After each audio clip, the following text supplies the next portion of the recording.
Right, for those that don't know, the indicators on these are held on with this spring. It pulls very tightly back through this hole, and you can get to it putting your hand on this side, put your hand down here and find the loop and pull it to the rear to release it. You can also get to it from underneath, but it's a much longer stretch, but you can actually see what you're supposed to do. Okay, and then the daytime running light, I'll call that a DRL from now on. You can pull, well, I attach it with a zip tie, which I've just cut from where the spring should attach back to this, which you can also get to down here to pull it tight and also to cut it if you need to. Right, so what I've done with the new light is first put the rubber hose thing there just to push the indicator out. No, sorry, to push the daytime running light out. Cut little notches on the side there, and also some of the flange, let's say we'll call it, so that those notches are available for the prongs on the indicator. On this side, I've cut sand a curve in the back of that to match the curve on the headlight so that it sits nice. What else?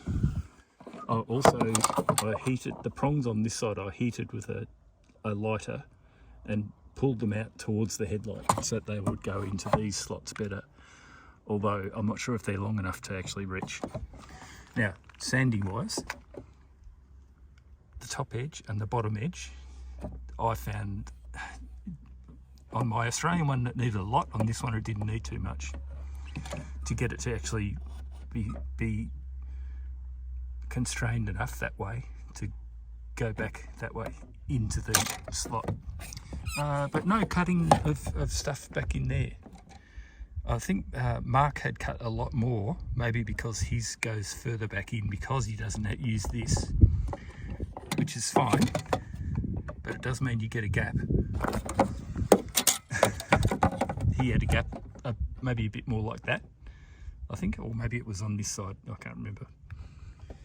Yeah, I think mine looks a little bit better, but I don't know.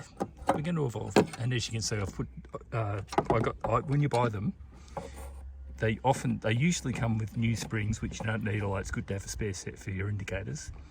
You can get them with or without the bulb holder.